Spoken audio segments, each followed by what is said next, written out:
Welcome to the Story Lab. I hope you enjoy this story. Let's begin. I glanced at my watch as I pulled into our driveway. Perfect timing. Jennifer's car was already gone, which meant she'd left for her girls' weekend getaway. A grin spread across my face as I imagined her surprise when she returned to find our house spotless. As I entered our cozy suburban Seattle home, I breathed in the familiar scent of Jennifer's favorite vanilla candle. 10 years of marriage, and that smell still brought a smile to my face. Sure, we'd had our ups and downs, but our bond was unbreakable. Or so I thought. I headed straight for the cleaning supplies closet, determined to make the most of this rare opportunity. Jennifer had been talking about this trip with her friends for weeks, and I wanted to show her how much I appreciated her. "All right, Michael," I muttered to myself, rolling up my sleeves. "Time to channel your inner Mr. Clean." I started in the kitchen, scrubbing every surface until it gleamed. As I worked, my mind wandered to the early days of our relationship. Jennifer and I had met in college, bonding over our shared love of terrible B movies and homemade pizza. We'd been inseparable ever since. Moving to the living room, I carefully dusted each of our framed photos. There we were on our honeymoon in Hawaii, sunburned but blissfully happy. And there, the day we moved into this house, paint splattered and exhausted but filled with dreams for our future. I wonder if she'll even notice all this work, I chuckled, knowing full well that Jennifer had an eye for detail. As I vacuumed the hallway, our neighbor, Mrs. Thompson, poked her head out her front door. "Michael, what on earth are you doing?" she called, a bemused expression on her face. I paused, switching off the vacuum. "Just giving the place a deep clean while Jennifer's away. Thought I'd surprise her." Mrs. Thompson's eyes twinkled. "Well, aren't you the sweetest thing? Jennifer's a lucky woman." I felt my cheeks flush. "I'm the lucky one, Mrs. Thompson. Jennifer's, well, she's everything to me." As I waved goodbye and returned to my task, I couldn't help but feel a surge of pride. Jennifer and I had built a good life together. Sure, we had our moments of frustration, who doesn't? But at the end of the day, we always came back to each other. With the first floor spotless, I moved upstairs to tackle our bedroom. Jennifer's perfume lingered in the air, and I found myself missing her already. It was silly, really. She'd only been gone a few hours, and it wasn't the first time she'd taken a trip with her friends. But something felt different this time. I shook off the feeling, chalking it up to an overactive imagination. Instead, I focused on the task at hand, determined to make our bedroom a welcoming oasis for when Jennifer returned. As I worked my way through the room, I couldn't help but smile at the little reminders of our life together. The novel on Jennifer's nightstand, bookmarked halfway through. The silly tchotchkes we'd collected on our travels. The framed photo of us on our wedding day, looking impossibly young and ridiculously in love. "I wonder if she still sees me that way," I mused aloud, picking up the frame. In the photo, Jennifer was looking at me with such adoration it made my heart ache. When was the last time I'd seen that look in her eyes? I set the photo down, pushing away the nagging doubt. Of course, she still loved me. We were Michael and Jennifer, the couple everyone envied. The ones who'd beaten the odds and found lasting happiness. Little did I know, my whole world was about to come crashing down around me. With the bedroom nearly finished, I turned my attention to our shared walk-in closet. Jennifer's side was a colorful explosion of fabrics and shoes, a stark contrast to my neat rows of dress shirts and slacks. I chuckled, imagining her reaction if I tried to organize her clothes. "She'd probably accuse me of messing up her system," I muttered, using air quotes. As I pushed aside her winter coats to vacuum the back corner, something caught my eye. A small, ornate box was wedged behind the coats, partially hidden by a fallen scarf. Curious, I reached for it. The box was heavier than I expected, and when I tried to open it, I found it was locked. A frown creased my forehead. Why would Jennifer have a locked box hidden in her closet? "Don't be paranoid, Michael," I chided myself. "It's probably just some old keepsakes or something." But as I turned the box over in my hands, a memory surfaced. When we'd first moved in, the previous owners had left behind a set of spare keys. One of them, a small, intricate key, had never found its match. Could it be? My heart pounding, I retrieved the key from the junk drawer in the kitchen. It slid into the lock perfectly, turning with a soft click. For a moment, I hesitated. This was an invasion of Jennifer's privacy. If she found out, she'd be furious. But the nagging feeling in my gut wouldn't let me walk away. Just a quick peek, I promised myself. If it's nothing, I'll lock it back up and forget about it. With trembling hands, I lifted the lid. Inside, I found a stack of letters, a handful of photographs, and a simple flip phone. Confusion gave way to dread as I picked up the first letter. "My dearest Jay," it began. The handwriting was unfamiliar, signed at the bottom with a simple A. My stomach churned as I read on, the loving words painting a vivid picture of a passionate affair. This couldn't be real. It had to be some kind of mistake. But as I flipped through the photos, the truth became undeniable. There was Jennifer, my Jennifer, wrapped in the arms of a man I'd never seen before. Their lips locked, their bodies pressed together in unmistakable intimacy. "No," I whispered, my voice breaking. "No, no, no." With shaking hands, I picked up the phone. It powered on easily. She hadn't even bothered to let the battery die.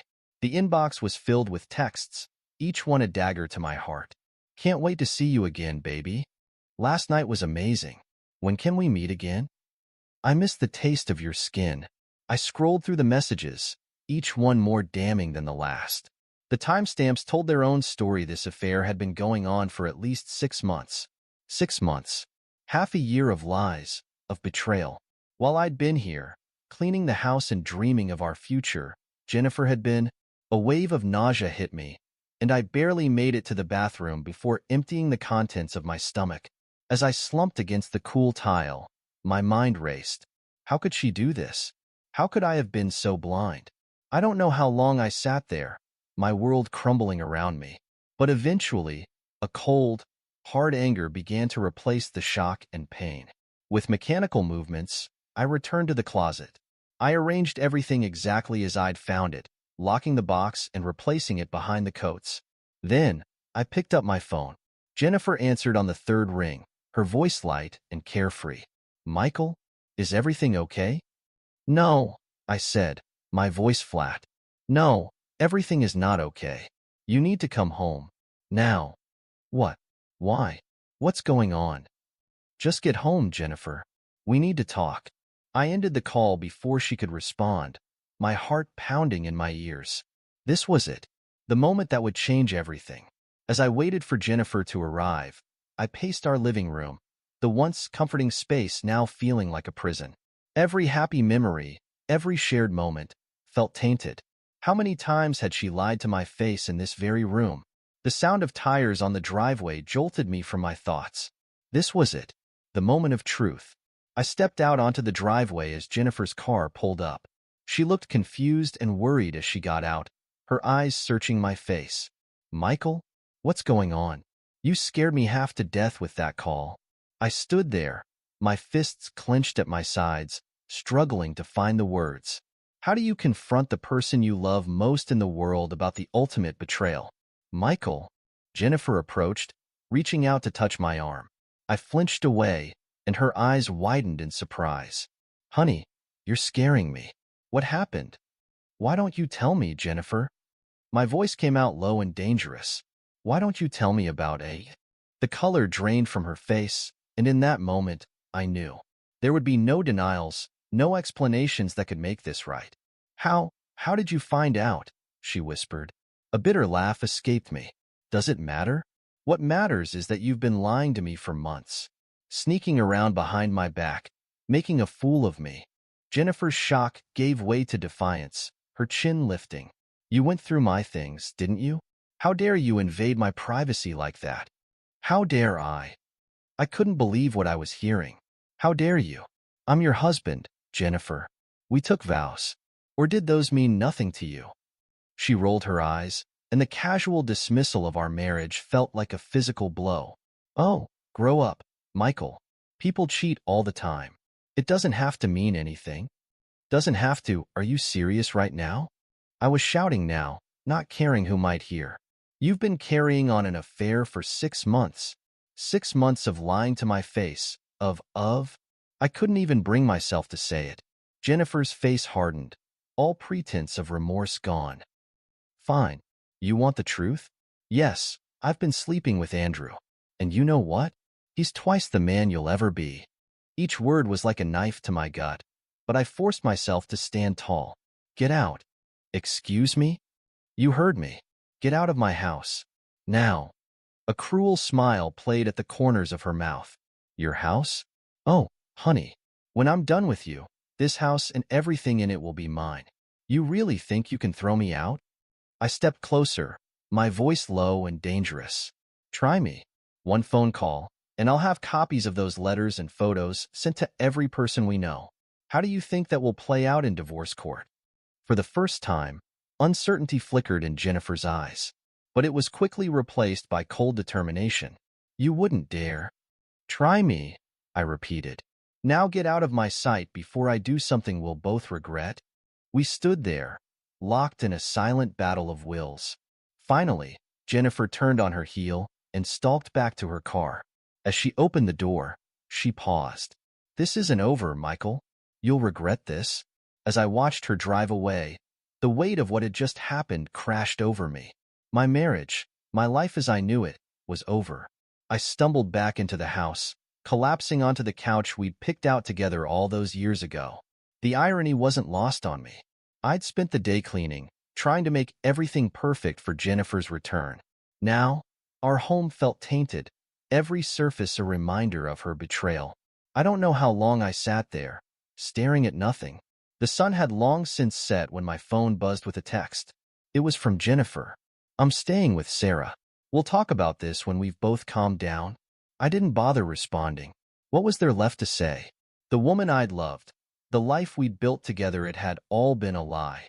As I dragged myself to bed that night, alone for the first time in years, I couldn't help but wonder, where do I go from here? How do I even begin to pick up the pieces of my shattered life? The harsh morning light filtered through the blinds, waking me from a fitful sleep. For a blissful moment, I forgot the events of yesterday. Then reality crashed down and I groaned, burying my face in the pillow. The shrill ring of my phone cut through the silence. An unknown number. I hesitated, then answered. Hello? My voice was rough from lack of sleep. Is this Michael Davis? A smooth, masculine voice asked. Yes, who's this? Andrew Thompson, Jennifer's lawyer. I think we need to talk. My stomach clenched. Jennifer's lawyer? Already? A low chuckle came through the line. Oh, I've been her lawyer for quite some time now, Michael. Among other things. The implication hit me like a punch to the gut. You're a dot. Guilty as charged, Andrew said, not sounding guilty at all. Now, about those divorce proceedings. You've got to be kidding me, I interrupted. You're her lover and her lawyer? Isn't that, I don't know, illegal or something? Another laugh. Oh, Michael, you're adorably naive. Let's meet and discuss this like adults, shall we? Unless you'd prefer I just draw up the papers and have Jennifer take you for everything you're worth. You can't. I can and I will. Andrew cut in, his voice hard. Tomorrow, 2 p.m., my office. I'll text you the address. Don't be late. The line went dead. I stared at the phone, my mind reeling. How had my life fallen apart so completely in less than 24 hours? I spent the rest of the day in a daze, alternating between bouts of anger and crushing despair.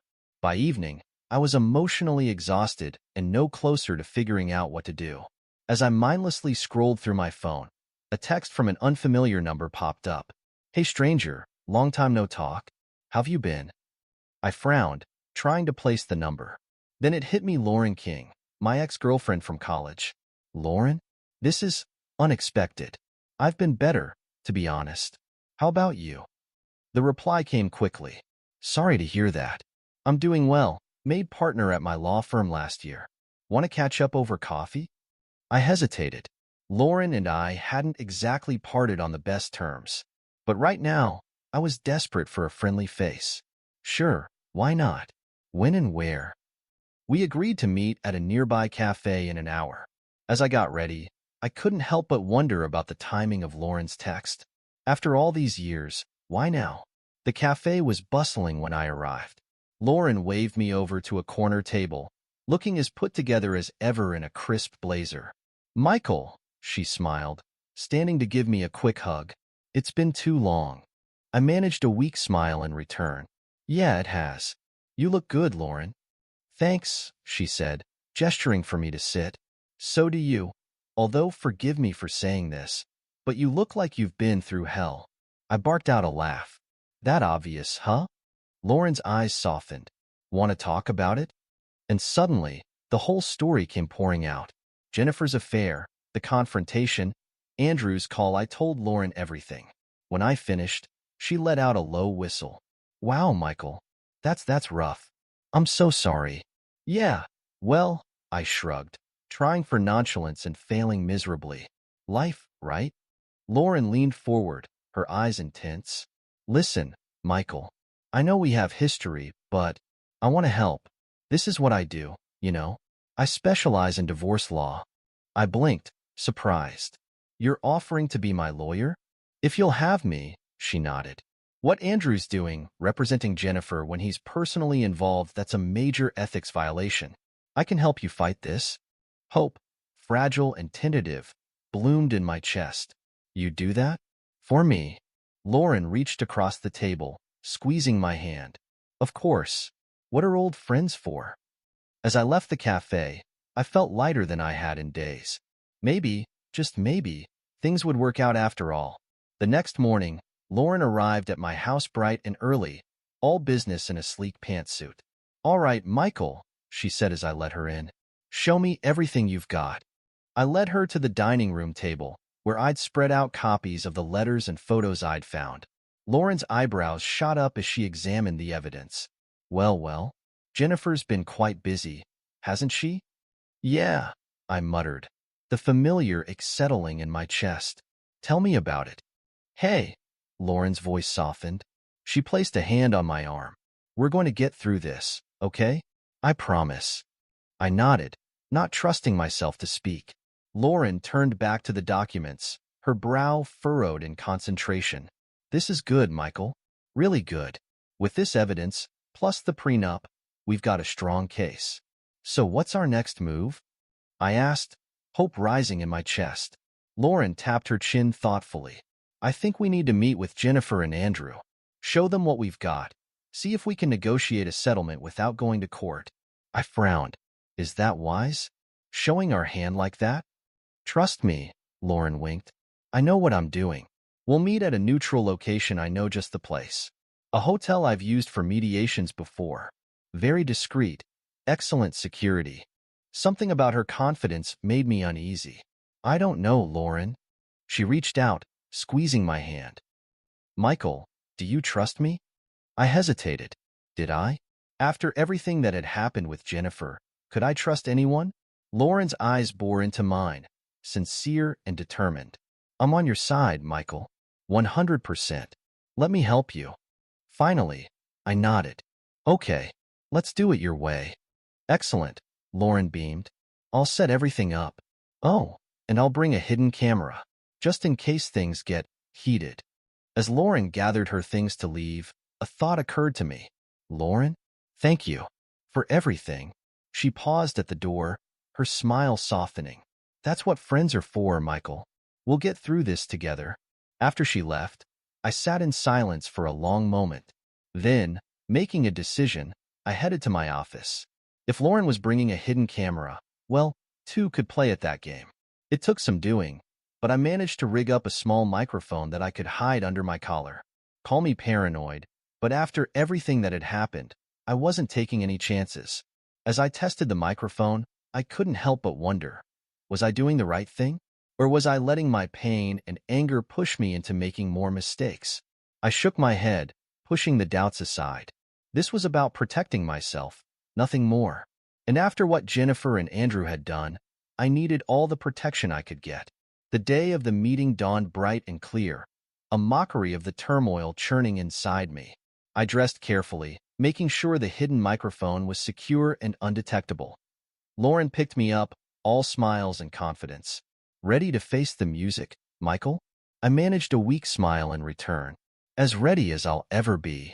The drive to the hotel was tense, filled with Lauren's reassurances and my own gnawing doubt. As we pulled into the parking lot, I took a deep breath, steeling myself for what was to come. "Remember," Lauren said as we walked through the lobby, "let me do the talking. No matter what they say or do, stay calm. We've got this." I nodded, my throat too dry for words. The meeting room was small but elegant, with a large table dominating the space. Jennifer and Andrew were already there, sitting close together. The sight of them made my blood boil. "Well, well," Andrew smirked as we entered. "If it isn't the cuckolded husband and his knight in shining armor." Lauren's hand on my arm stopped me from lunging across the table. Now, Andrew," she said smoothly. "Let's keep things civil, shall we?" We took our seats, the tension in the room thick enough to cut with a knife. "So," Jennifer spoke up, her voice dripping with false sweetness. "What's this all about, Michael? Come to beg me to take you back?" I opened my mouth to retort, but Lauren beat me to it. "Actually, Jennifer, we're here to discuss the terms of your divorce. I think you'll find our proposal quite interesting." Andrew leaned forward, his eyes gleaming. "Oh, do tell." Lauren smiled, a predatory glint in her eye. "Well, you see," and then, to my utter shock, she started to laugh. Not a polite chuckle, but a full-bodied, mocking laugh. I stared at her, bewildered. "Lauren, what's going on?" She turned to me, all pretense of friendliness gone. "Oh, Michael. Sweet, stupid Michael. Did you really think I was here to help you?" My world tilted on its axis. "What?" Jennifer joined in the laughter. "You should see your face right now, Michael. Priceless." "I don't understand," I stammered, looking from face to face. "Lauren, what?" "Allow me to explain." Andrew cut in, his smile cruel. "You see, Michael, Lauren here has been working with us from the start." Lauren nodded, her eyes cold. "Did you really think I'd forgotten how you broke my heart in college? This was my chance for payback." But the evidence," I sputtered. "The plan." "Oh, that," Lauren waved dismissively. "I handed all that over to Andrew yesterday. You've got nothing left, Michael." The betrayal hit me like a physical blow. I couldn't breathe, couldn't think. "Why?" I finally managed to choke out. Andrew leaned back, looking supremely satisfied. "Because we can, Michael. Because you're a fool who trusts too easily. And now, we're going to take everything you have." Something in me snapped. With a roar of fury, I lunged across the table, my hands reaching for the smug bastard's throat. Chaos erupted. Jennifer screamed, Lauren shouted for security, and Andrew and I grappled, sending papers flying everywhere. Strong hands grabbed me, pulling me off Andrew.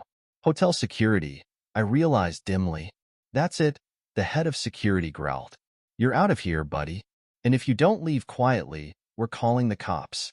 As they dragged me from the room, I caught one last glimpse of Jennifer, Lauren, and Andrew, all wearing identical expressions of smug triumph. They threw me out onto the sidewalk, my possessions scattered around me. As I sat there, trying to process what had just happened, one thought crystallized in my mind. I had lost everything. My marriage, my home, and now, any hope of justice. I was alone, betrayed by everyone I had trusted. As I stumbled away from the hotel, my world in shambles, I had no idea that my lowest point was about to become the first step on the path to redemption. I stumbled into the dimly lit bar, my world still reeling from the betrayal I'd just experienced. The bartender eyed me warily as I slumped onto a stool. "Rough day?" he asked, already reaching for a glass. I laughed bitterly. "You could say that. Whiskey? Neat. Make it a double." As I nursed my drink, the bar's door swung open. I didn't bother looking up until I heard a familiar voice. "Michael? Michael Davis?" I turned, squinting at the figure approaching me. Recognition dawned slowly. "Bob? Bob Miller?" Bob grinned, taking the seat next to me. "The one and only. Man, it's been what, 10 years?" I nodded, memories flooding back. Bob and I had been friends once, before he fell in with a bad crowd in high school. He'd made my life hell for a while. "What brings you here?" I asked, unable to keep the wariness from my voice. Bob's smile faded. Actually, I saw you come in. You looked, well, like you needed a friend. I snorted. A friend? That's rich, coming from you. Bob winced. Yeah, I deserve that. Listen, Michael, I know I was a real jerk back then. I've wanted to apologize for years. Save it, I muttered, turning back to my drink. No, hear me out, Bob insisted. After high school, I realized what an ass I'd been. Went to law school, trying to turn my life around. I've been hoping I'd run into you someday to make amends. I studied him, searching for any sign of deceit. Law school, huh? So you're a lawyer now? Bob nodded. Family law, mostly. Divorces, custody battles, that sort of thing. I laughed humorlessly. Well, isn't that just perfect timing? What do you mean? The whole story came pouring out of me then. Jennifer's affair, Lauren's betrayal, the disastrous meeting at the hotel. Bob listened intently, his frown deepening with each revelation. When I finished, Bob let out a low whistle. Jesus, Michael. That's awful. I'm so sorry. I shrugged, the alcohol dulling the pain somewhat. Yeah, well, guess I'm just a sucker. No, Bob said firmly. You're a good guy who got screwed over by some real pieces of work. Listen, let me help you. I eyed him suspiciously. Help me? How? I told you. I'm a lawyer now. A damn good one, if I do say so myself. Let me take your case. I laughed bitterly. Right, because trusting lawyers has worked out so well for me lately. Bob leaned in, his eyes intense. Michael, I swear to you, I'm on the level. I know I hurt you in the past, but please, let me make it right. What have you got to lose? I considered his words. He was right. I had nothing left to lose. And something in his earnest expression made me want to believe him. All right, I said finally. But I'm warning you, Bob. If this is some kind of trick, it's not, he assured me. I promise. Now, tell me everything. And I mean everything. I took a deep breath and pulled out my phone. Well, there is one thing. I managed to record the whole meeting today. As I played the audio for Bob, his eyes widened. Michael, this is gold. Pure gold. With this and the prenup, we've got a real shot. For the first time in days, I felt a glimmer of hope. You really think so? Bob nodded, determination etched on his face. I know so. We're going to nail these bastards to the wall, Michael. Trust me. As we left the bar together, I couldn't help but marvel at the strange turns life could take. My childhood bully had become my last hope for justice. I just prayed I wasn't making another terrible mistake. The next morning, I met Bob at his office. The space was modest but professional, a far cry from the opulent surroundings Lauren had worked in. Nice place, I commented as I took a seat across from his desk. Bob grinned. Thanks. It's not much, but it's honest work. Now, let's get down to business. He spread out the documents I'd brought, along with printouts of the audio transcription. All right, Michael, walk me through everything again. Don't leave out any details. For the next few hours, we pored over every scrap of evidence. Bob took copious notes, his brow furrowed in concentration. This is good, he muttered, more to himself than to me. Really good. But we need more. I felt my heart sink. More? What more could there possibly be? Bob looked up, a glint in his eye. We need to dig deeper into Lauren and Andrew. Their relationship, their legal practices. If they're willing to pull this kind of stunt, I'd bet good money it's not the first time. How do we do that? I asked. Leave that to me, Bob said, reaching for his phone. I've got some contacts in the legal community. Give me a few days. True to his word, Bob threw himself into the investigation. Every day brought new revelations, each more damning than the last. You're not going to believe this, Bob announced one afternoon, bursting into his office where I'd been waiting. I looked up from the legal documents I'd been trying to decipher. What is it? Bob slapped a file on the desk. Andrew Thompson has been under investigation by the Bar Association for months. Ethical violations, client intimidation, you name it. And guess who's been helping him cover it up? Lauren. I breathed. Bob nodded grimly. Bingo. She's been using her influence at her firm to bury complaints. Michael, this goes way beyond your case. We're talking potential disbarment for both of them. I leaned back, stunned. My God. I had no idea. It gets better, Bob continued. Remember that prenup you and Jennifer signed? I had an expert look it over.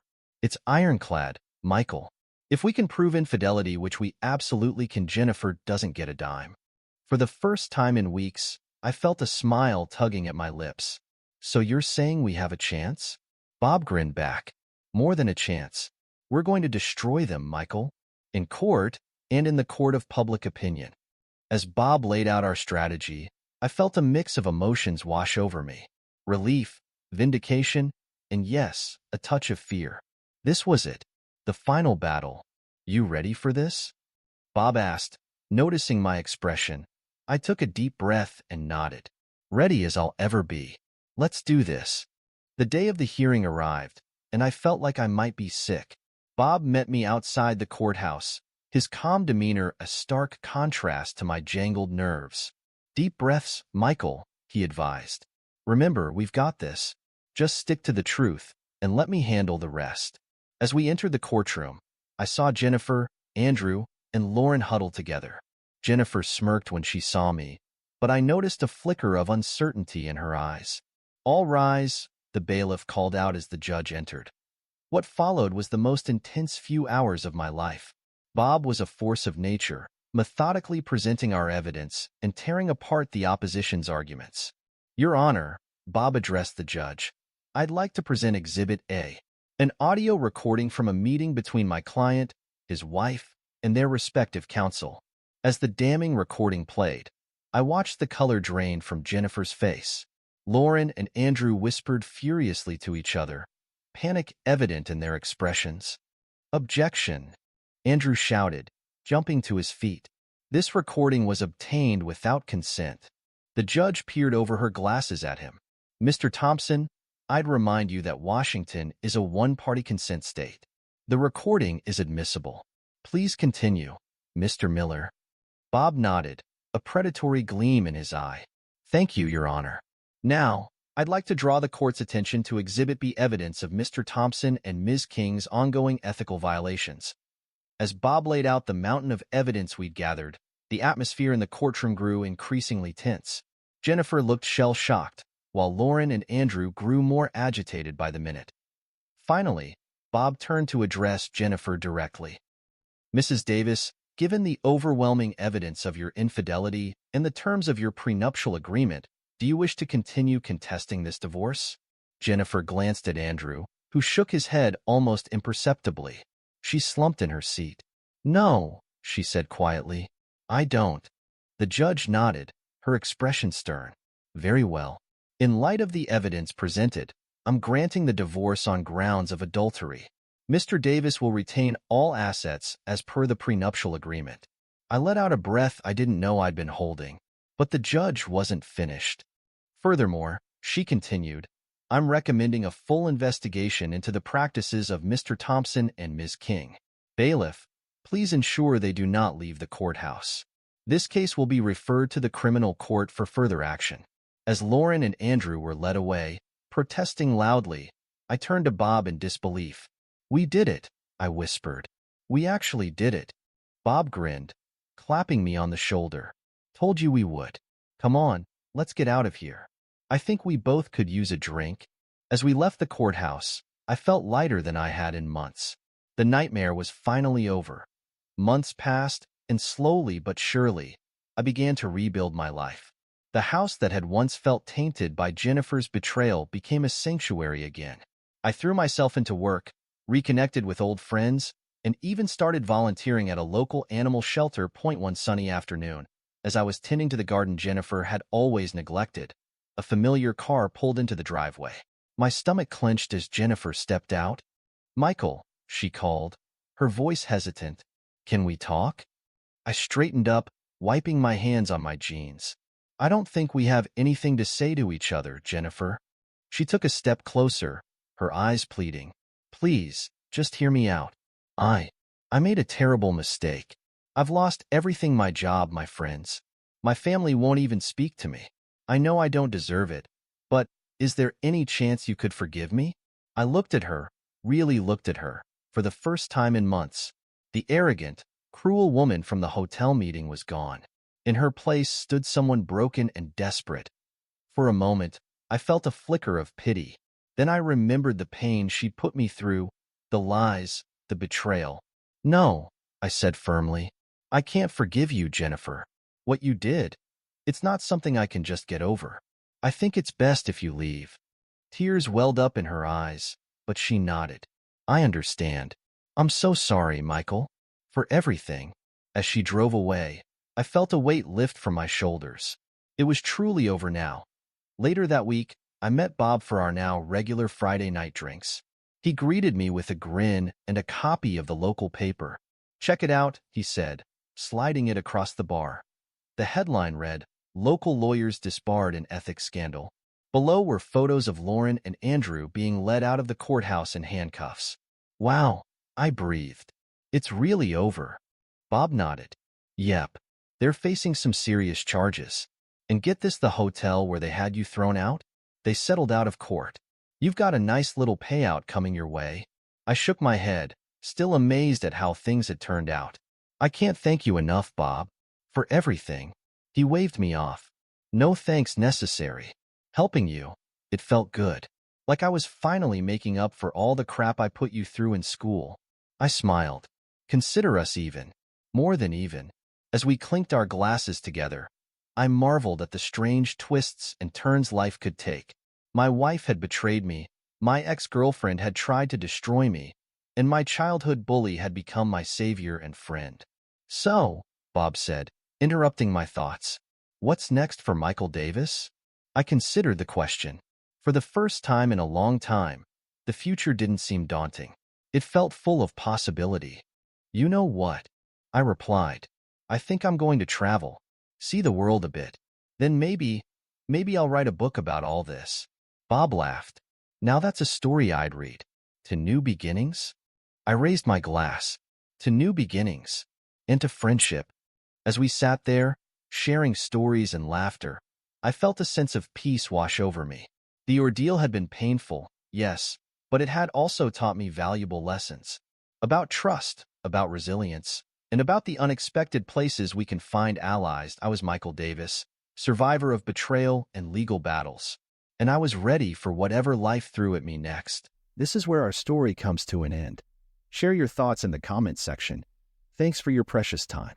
If you enjoyed this story, then please make sure you subscribe to this channel. That would help me a lot. Click on the video you see on the screen, and I will see you there.